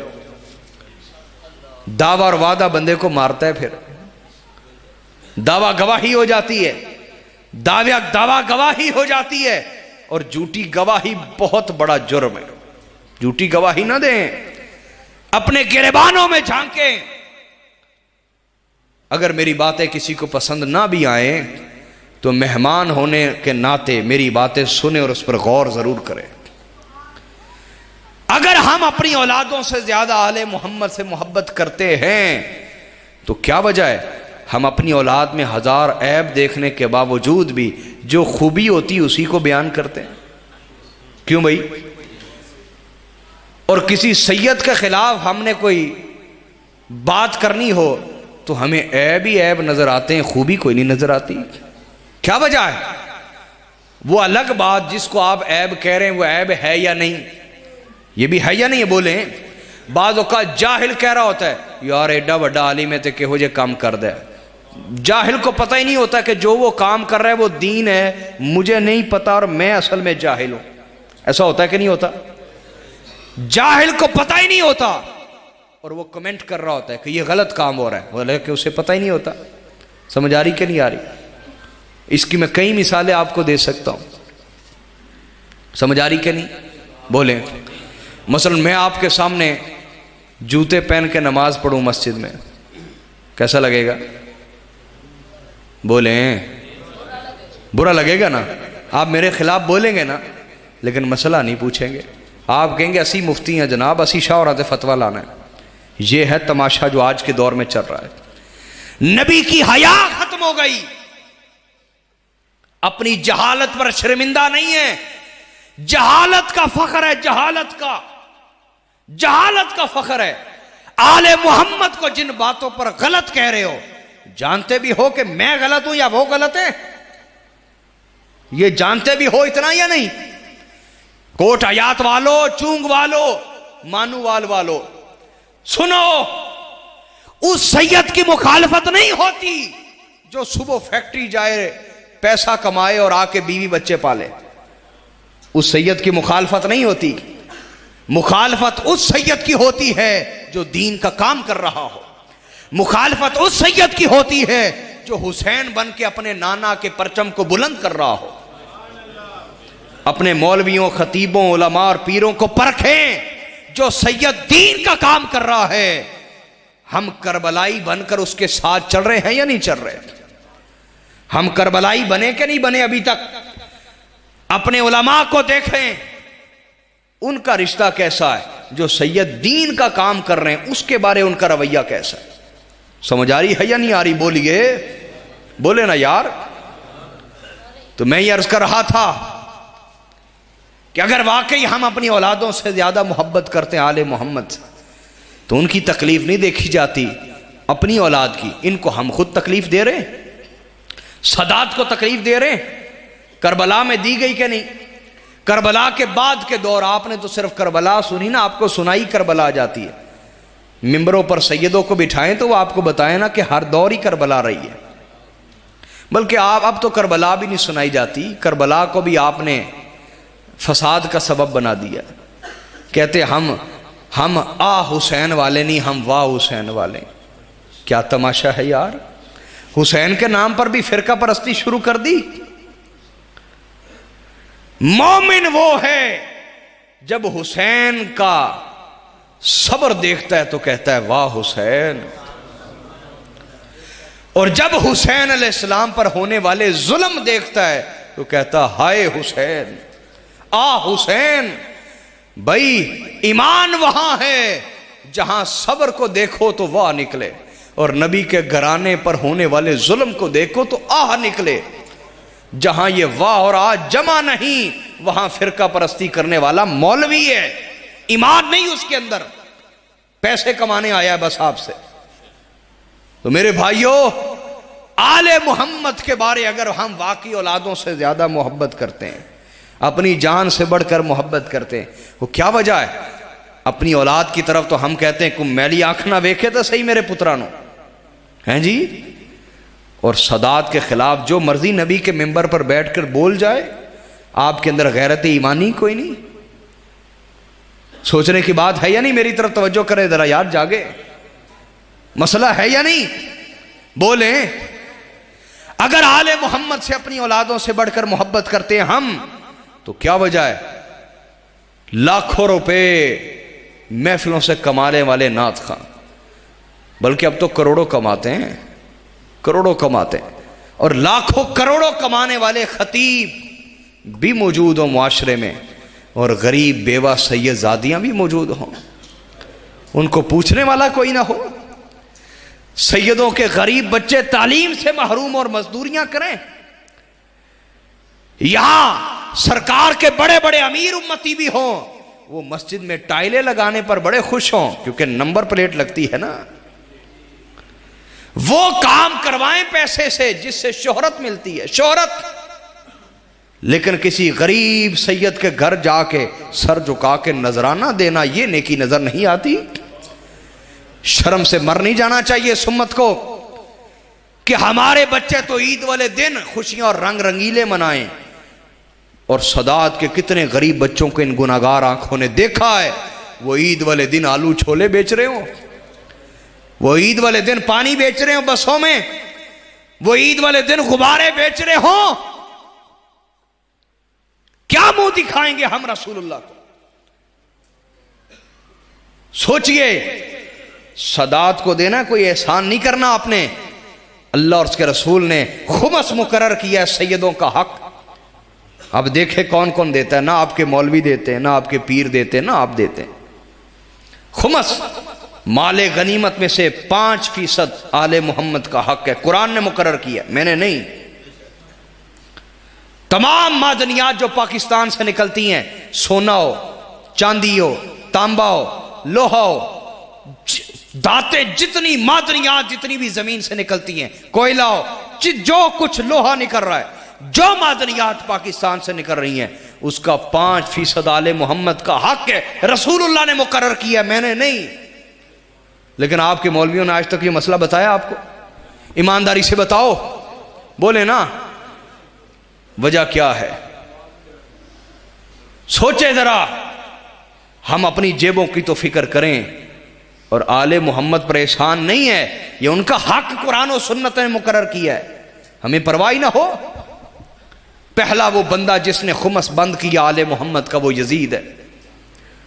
आज तक यजीदियत चली आ रही, अगर आपके उलमा खुमस पे नहीं बोलते तो यजीदियत की हमायती कर रहे हैं। ऊपर से कहते हैं सैयद दुनियादार हो गए, सैयदा को पता ही कोई नहीं। सैयद दुनियादार क्यों हुए? सैयद मिंबर पे क्यों नहीं आते? इसकी पहली वजह यह है कि सैयद तुम्हारी तरह तकरीरें नहीं बेचते,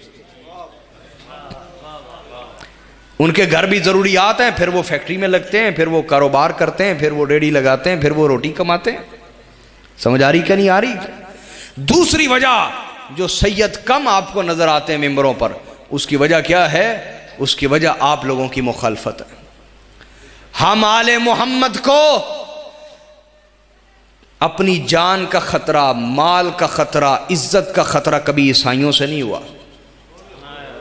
ये तमाचा मारने लगा हूं मैं तमाचा मारने लगा हूं। हम आले मोहम्मद को अपनी जान का खतरा, माल का खतरा, इज्जत का खतरा कभी ईसाइयों से नहीं हुआ, कभी यहूदियों से नहीं हुआ, हिंदुओं से नहीं हुआ, सिखों से नहीं हुआ। गैर मुस्लिम आते हैं हमारे पास तवीज लेने, दम कराने। कितनों को मैंने खुद का, कई ईसाइयों को, और यार उसे डॉक्टर बैठा उनको जाके दवाई लो, सड़कों आ जाते हो। वो कहते जनाब डॉक्टर को पता नहीं आराम आना या नहीं आना, ताड़े को आराम आ जाना है। मैं कहा जी ओ क्यों है जी, तुसी पाक मोहम्मद दी औलाद हो। ये ईसाई, मैं ईसाइयों की बात करूं। हमें अपनी जात के हवाले से इज्जत, माल, जान का खतरा गैर मुस्लिमों से किसी दौर में नहीं हुआ। हर दौर में आखिर अपने नाना के कलमा पढ़ने वालों से क्यों होता है? आज भी आले मोहम्मद के खिलाफ बोलने वाले आपको वही मिलेंगे जो कहेंगे हम दीन के ठेकेदार हैं, हम जिसको मोहर लगाएं वो मुसलमान है। तकब्बुर और गुरूर की भी कोई हद होती है, अंधेपन की भी कोई हद होती है। कोट आयात वालों, मेरी कोई बात याद ना रहे, एक चीज याद रखना, अगर आले मोहम्मद से ना जुड़े, खुदा की कसम आप रसूलुल्लाह से कभी जुड़ ही नहीं सकते, क्योंकि जुज कुल से जोड़ता है। क्या जुज बोलिए? कुल से जोड़ता है। आपके अंदर कुल तो नहीं है ना। सरकार तो पर्दा फरमा गया, अपनी कब्र में देख रहे हैं हर एक के हाल को, तो अगर जुज से नहीं जुड़ेंगे तो कुल से कैसे जुड़ेंगे? समझ आई बात की?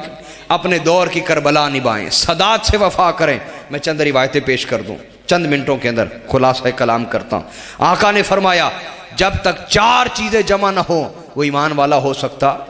अपनी जान से बढ़कर मोहब्बत, अपने रिश्तेदारों और अहलो अयाल से बढ़कर मेरे अहलो अयाल रिश्तेदारों से मोहब्बत, अपनी आल औलाद से बढ़कर मेरी आल औलाद से मोहब्बत करे। चौथा फरमाया, वदाती हब्बा इलैहि मिन ज़ातिही, अपनी ज़ात से बढ़कर मेरी ज़ात से मोहब्बत करे। इसी तरह मेरे आका ने फरमाया, हदीस को इमाम हसन रिवायत करते हैं, इमाम हसन मुश्तबा, हुजूर ने फरमाया, अल्जिमू मवद्दतना अहलल बैत, ऐ मेरी उम्मत हम अहले बैत की मोहब्बत को अपने ऊपर लाजिम कर लो। क्या फरमाया? हम अहले बैत की मोहब्बत को अपने ऊपर लाजिम कर लो। अब किस किस ने लाजिम की है हर बंदा देखे। मैं अक्सर कहता हूं, ए अहले सुन्नत, मैं अक्सर कहता हूं इश्क़ अली हमारा दिल है, हमारे दिल इश्क़ अली में धड़कते हैं। इश्क़ अली हमारा दिल है और जिक्र अली हमारा लिबास है। लिबास के बगैर बंदा नंगा होता है और दिल के बगैर बंदा मुर्दा होता है। अगर कोई जुबान जिक्र अली ना करे, समझे नंगा आदमी है, बेशर्म और बेहया आदमी है। और अगर कोई दिल इश्क़ अली में ना धड़के, समझे कि मुर्दा आदमी है। इसमें ईमान की कुव्वत नहीं है। मेरे आका ने फरमाया, हम अहले बैत की मोहब्बत को अपने ऊपर लाजिम कर लो। हम अहले बैत फरमाया हुजूर ने। इससे क्या पता चला कि हुजूर भी अहले बैत में।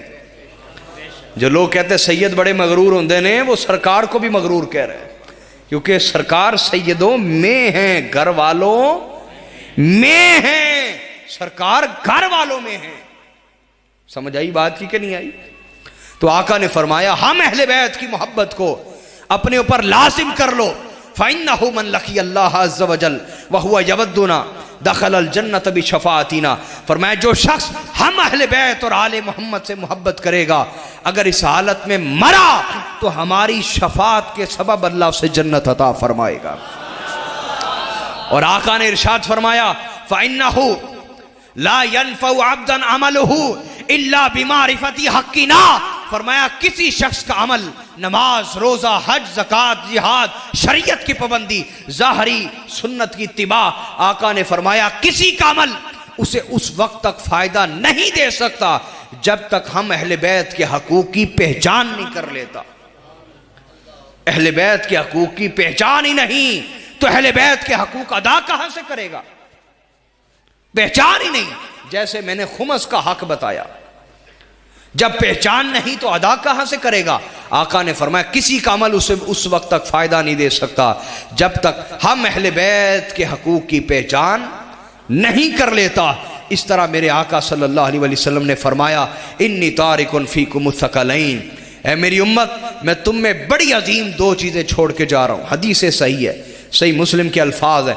फरमाया, तुम में बहुत अजीम शान 2 चीजें छोड़ के जा रहा हूं। कितनी बोलिए? सब बोलने, याद रहेगा। कितनी? 2 चीजें छोड़ के जा रहा हूं, किताब अल्लाह व इतरती व अहले बैती। पहली चीज अल्लाह की किताब है और दूसरी चीज मेरी औलाद और अहले बैत है।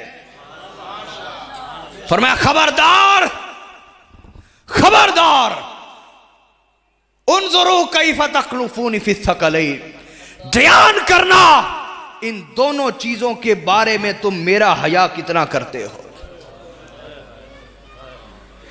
अहले बैत के अमल को ना देखना, मेरी हया करना। अगर तुम्हें उनसे इख्तिलाफ भी है, हो सकता है तुम ही गलत हो, चलो तुम्हें वो गलत ही लग रहे हैं, फिर भी मेरी हया करना, आका ने फरमाया मेरी हया करना, ध्यान करना तुम मेरी हया कितनी करते हो कुरान और अहले बैत के बारे। और फरमाया व इन्नल लतीफ़ल खबीरा नब्बानी अन्नहुमा लन यतफर्रका हत्ता यरीदा अलैहिल हौद। फरमाया बेशक मेरे रब ने मुझे खबर दी है कि कुरान और मेरी औलाद कभी जुदा नहीं होंगे हत्ता कि हौज़े कौसर पे भी मेरे पास इकट्ठे आएंगे। इससे पता यह चला कि सारे सैयद दुनियादार नहीं होंगे, कयामत तक हुजूर की उम्मत में वो गरोह रहेगा, हुजूर की औलाद में वो गरोह रहेगा कि जो कुरान से जुड़ा रहेगा और दीन की हकीकी खिदमत करता रहेगा। आका ने फरमाया व इन तमस्सकतुम बिहिमा लन तदिल्लू, अगर तुमने कुरान और अपने दौर की मेरी अहले बैत को थाम लिया तुम कभी कभी गुमराह नहीं होगे। से पता चला कि उम्मत में ये गुमराही, उम्मत में ये हलाकत, उम्मत में ये फिरका परस्ती, उम्मत में ये तफरका, उम्मत की लड़ाइयां, उम्मत के झगड़े, उम्मत की ये नफरतें, इसका सबब आले मोहम्मद से गद्दारी है। आका ने फरमाया फला तकद्दमूहु व फतहलिकू, कुरान और मेरी औलाद को छोड़कर आगे मत निकलने की कोशिश करना, हलाक हो जाओगे। ये सरकार के अल्फाज सुना रहा, फरमाया हलाक हो जाओगे। वला तकसुरू अन्हुमा फतहलिकू, और ना इनका दामन छोड़ के पीछे हट जाना, तब भी हलाक हो जाओगे। जानते हैं सूफिया का तरीका क्या था? कोई मुरीद कादरी होता या मुरीद चिश्ती होता या मुरीद नक्शबंदी होता या मुरीद सोहरवर्दी होता, कोई किसी सिलसिला तरीका से रिश्ता रखता होता, मना नहीं है, किसी जगह भी वाबस्ता होता, लेकिन वो अपने अपने दौर और अपने अपने इलाकों में जो सदात दीन का काम कर रहे होते, वो आलिम होता या जाहिल, उन सदात के पास हाजिर होता और उनसे फैज़ लेता। आपके उलमा में से बहुत बड़ा गिरोह है जो आज तकब्बुर का शिकार हो गया। कहते हमें आले रसूल के दर पे जाने की क्या ज़रूरत, लोग हमें मुफ्ती कहते हैं, लोग हमें शेखुल हदीस कहते हैं, लोग हमें बहुत बड़ा आलिम कहते हैं। इमाम अबू हनीफा जैसा इमाम जब अहले बैत के 9 इमामों से फैज लेता है, तुम उनसे बड़े सुन्नी हो, तुम्हें सुन्नियत समझ नहीं आई। आप कहेंगे शायद इमाम अबू हनीफा को कोई और उस्ताद ना मिला हो। सुने, इमाम अबू हनीफा के 4000 उस्ताद हैं। आप 4000 का नाम नहीं गिनवा सकते, इतने इतने उलमा का। इमाम अबू हनीफा के 4000 उस्ताद हैं, लेकिन इमाम अबू हनीफा फरमाते हैं कि जो अंदर की आंखें अहले बैत ने खोली हैं, जो अंदर रोशन आले मोहम्मद ने किया है, जो बातिन के अंदर हिदायत का नूर आले मोहम्मद से मिला है, जो दिल की आंखें रोशन आले मोहम्मद ने की है, जो ईमान की कुव्वत आले मोहम्मद के दरवाजे से मिली है। इमाम अबू हनीफा फरमाते हैं कि अगर लौलसनतान लहलक नौमान, अगर अहले बैत की खिदमत में ना जाता, सारी दुनिया के उलमा से पढ़ लेता, अबू हनीफा हलाक हो जाता, अबू हनीफा हलाक हो जाता। इमाम अबू हनीफा ने बताया सारी दुनिया से पढ़ो, फिर आके आले मोहम्मद के दरवाजे पे कड़ो, दूध हो और कड़ा ना हो। नहीं नुक्ता समझ आया या सो गए हैं? फिर मैं खत्म कर रहा हूं, मुझे पता आप घबरा रहे हैं घड़ी देख देख के। इश्क इसको नहीं कहते, इश्क तो कहते हैं महबूब बोले, महबूब फिर और कोई ना बोले। हाय हाय, समझ आ रही? फिर बंदे को सुई की, घड़ी की सुई की टिक टिक भी अच्छी नहीं लगती जब बंदा महबूब को सुन रहा होता है। मोहब्बत कायम करें यार। मैं खत्म कर रहा हूं बस बात को, घबराए ना। तो मैंने कहा इमाम अबू हनीफा ने बताया मदरसों में पढ़ो, उलमा से पढ़ो, फिर आले मोहम्मद के दरवाजे पे आके कड़ो। दूध हो कड़ा ना हो, उसको जाग कभी लगती, कड़ोगे तो जाग लगेगी, कड़ोगे तो रिश्ता कहीं भी हो, तरीकत का सिलसिला कहीं भी हो, आले रसूल से वाबस्ता, आले रसूल से वाबस्ता।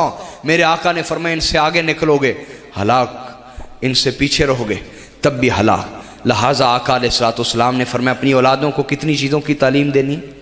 पहली फरमाया अपने रसूल की मोहब्बत, दूसरी फरमाया अपने रसूल की औलाद की मोहब्बत दें और परखें इनमें वो अदब आ गया कि नहीं, उनमें वो मोहब्बत आ गई या नहीं आ गई, अपने अंदर भी देखें। और तीसरी चीज़ मेरे आका ने फरमाया व तालीम अल कुरान, अपनी औलादों को कुरान की तालीम दो। कुरान के बगैर तुम्हें इज़्ज़त नहीं मिलेगी। इकबाल ने फरमाया वो ज़माने में मुअज़्ज़ज़ थे मुसलमान होकर, तुम खार हुए तारके कुरान होकर। मेरे आका ने फरमाया कि इस कुरान की बदौलत अल्लाह रब्बुल इज़्ज़त कई कौमों को तरक्की और उरूज अता फरमाएगा, और इसी की बदौलत कौमों को ज़िल्लत और पस्ती में मुब्तला कर देगा। लिहाजा कुरान को थामें, कुरान से वाबस्ता हूँ, कुरान को समझें। और आखिर में मैं अपने आका की एक वसीयत पेश करता हूँ और बात को ख़त्म करता हूँ। हज़रत ज़ैद बिन अरकम रिवायत करते हैं कि हुजूर ने इस दुनिया से जाते हुए हमें 7 वसीयतें की। कितनी बोलिए? ये मामूल की नसीहत नहीं है, दिल के कान और दिल की खिड़कियां खोल के सुनिए। मेरे आका कितनी वसीयतें करके गए? 7। मेरे आका ने इरशाद फरमाया ला तुशरिकू बिल्लाहि शैया व इन कुतिअतुम व इन हुर्रिकतुम व इन सुल्लिबतुम। ए मेरी उम्मत, मेरे जाने के बाद अल्लाह के सिवा किसी की इबादत मत करना, दौलत को ना पूजने लग जाना, जमाल और माल को ना पूजने लग जाना, अल्लाह ही से इश्क करना, अल्लाह ही की इबादत करना। और एक रिवायत में फरमाया ला तरजिउ बादी दुल्ला, मेरे जाने के बाद मेरी सुन्नत को छोड़ के गुमराह मत हो जाना। मैं अक्सर कहता हूँ ये उम्मत बेअमल किसी दौर में थी, आज हम बेअमल भी हैं, बेइल्म भी हैं, बेइल्म भी हैं, बेइल्म भी हैं। लिहाजा सीखिए कि हुजूर का तरीक़ा ज़िंदगी क्या है। हुजूर ने फरमाया मेरी सुन्नत पे रहना, यूरोप के तरीक़ों पे ना मरना, यूरोप की तकलीद पे फ़ख्र ना करना। फरमाया मेरी सुन्नत पे रहना। व इनको तुम, चाहे तुम्हें आरों से चीर दिया जाए। मेरी बेटियों, मेरी बहनों, यूरोप की बेटियां बनना कोई फ़ख्र की बात नहीं। यूरोप की औरत अपना पर्दा उतार कर, नंगे होकर बदन की नुमाइश करवा के न बेटी रही, न माँ रही, न बहन रही, न पुप्पो रही, न खाला रही, न बीवी रही। वहाँ औरत को बगैर निकाह के घर में रखने के लिए तो हर कोई तैयार है, बीवी बनाने को कोई तैयार नहीं, माँ बनाने को कोई तैयार नहीं। औरत जवान होती है, बुढ़ापे तक कितने ही बिस्तर बदलती है, टिश्यू पेपर की तरह इस्तेमाल की जाती है, लेकिन कोई उसको इज्जत बना के अपनी बीवी बनाता नहीं है। खुदा के लिए ठहरो, जिस तरफ तुम जा रहे हो, तुम कह रहे हो आगे निकलो, आगे निकलो, आगे गड़ा है हलाकत का, जिधर तुम गिरोगे। दीन कहता है पीछे चलो, पीछे चलो। वो तुम्हारे नबी बैठे हुए 1400 साल पीछे, उनके कदमों में गिरो, मुआफ़ी मांगो, उनसे सीखो कि ज़िंदगी कैसे गुजारनी है। मेरे नबी ने फरमाया मेरी सुन्नत पे रहना। मेरे जवानों, मेरे भाइयों, यूरोप की पैरवी पे फ़ख्र करना कोई दनाई नहीं, हलाकत है और गुमराही है। अपने नबी की सुन्नत पे फ़ख्र करें, ज़ाहिर में भी बातिन में भी। यानी कि ज़ाहिर तो दीनदार बन जाए और दिल नफ़रतों से भराओ, दिल हसद से भराओ, दिल तकब्बुर से भराओ, दिल रियाकारी से भराओ, ना ना, दिल दुनिया की मोहब्बत से भराओ ना, खाली करें, दिल भी सुन्नत का पैकर बन जाए। हुजूर ने फरमाया मेरी सुन्नत पे रहना। व इन कुतिअतुम, चाहे तुम्हें आरों से चीर दिया जाए, व इन हुर्रिकतुम, चाहे तुम्हें आग में जला दिया जाए, व इन सुल्लिबतुम, चाहे तुम्हें सूलियों पे लटका दिया जाए और इबरत का निशान बना दिया जाए, तब भी मेरी सुन्नत पे रहना।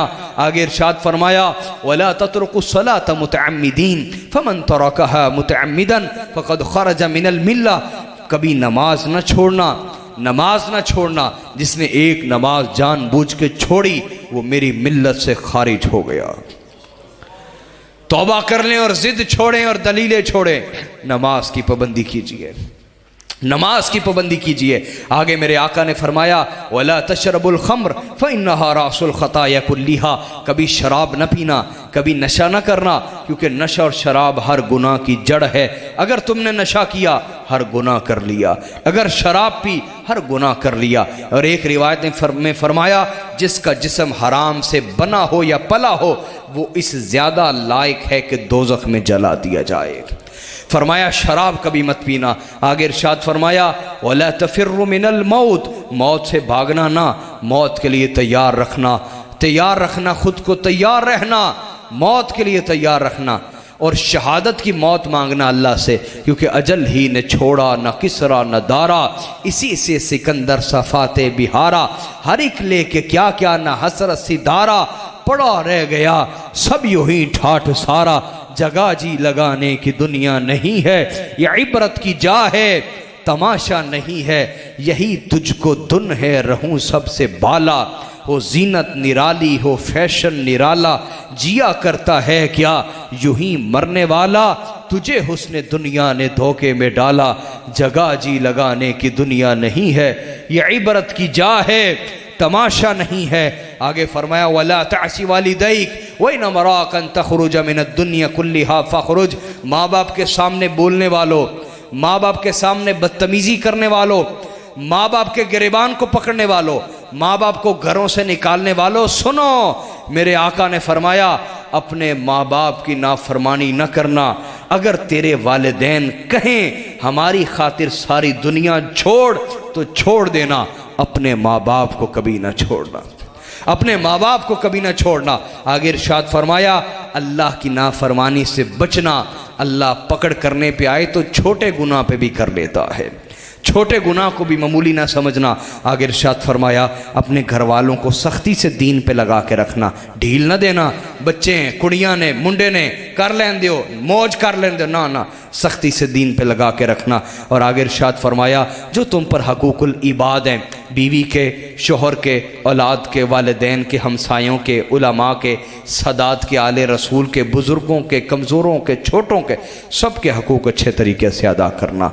हाज़रीन अल्लाह गवाह जो मेरे पास खैर थी उसका कुछ हिस्सा मैंने आपको दिया है। अल्लाह ताला मेरी गुफ्तगू को कबूल फरमाए, मेरा ज़ाहिर बातिन पाक करे, आपका पाक कर दे, अल्लाह अमल की तौफीक अता फरमाए। वमा अलैना इल्लल बलागुल मुबीन। एक शेर